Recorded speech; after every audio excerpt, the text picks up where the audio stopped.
ठीक है मैं शुरू करूँ. Hi, I'm Saad. My student ID is 33105014, and in this lab, I'm going to be completing is called SQL injection union attack, so determining the number of columns returned by the query. Um, so in this section, I'm going to demonstrate how I identified and exploited an SQL injection vulnerability using a union-based attack, which is a common issue with improperly sanitized inputs in SQL queries, where it's not being where relevant checks aren't being done to make sure an SQL injection attack is taking place. So starting with basic research. So I browse to this page here, and we have these filters here that let you load items dynamically with a URL parameter. For example, if I click on tech gifts, the URL here changes to include the category tech equals gifts. So in order to check if this is vulnerable to a SQL injection attack, I'm going to include an apostrophe at the end, and if I get an internal server error, that means it is a generic SQL error. So just like that.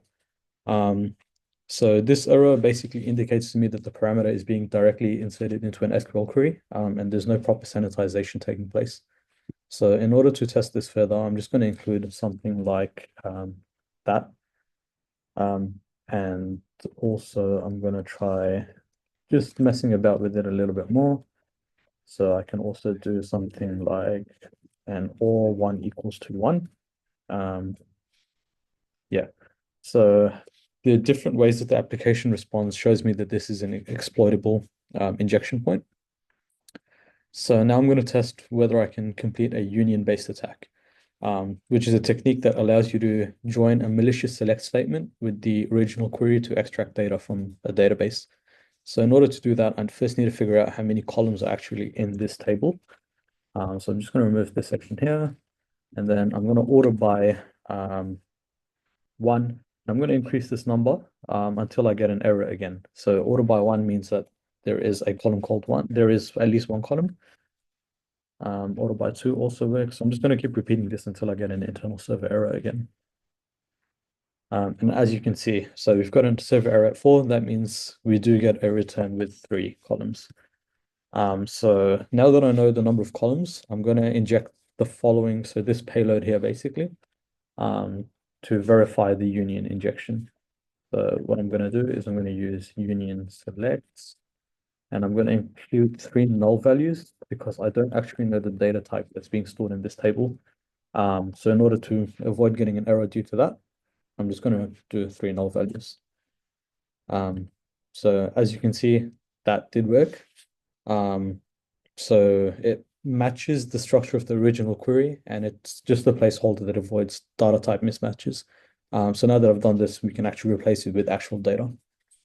So the way an attacker can use this to extract sensitive data is by replacing the null fields with the type of data that they wish to retrieve. For example, they could replace, the third null with something like this to figure out what database version the table's on. This is going to lead to an error here because it doesn't actually exist in this lab. But they could do that to figure out, which database version the table is running on. Or they could do something like, passwords here.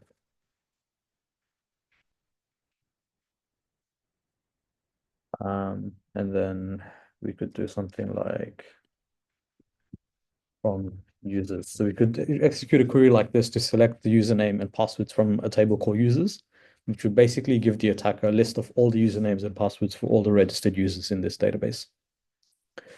So that's how this can be used in a malicious manner. Now, the way to protect against an attack like this is basically using pre-prepared statements. So this ensures that user input is never interpreted as part of an SQL command.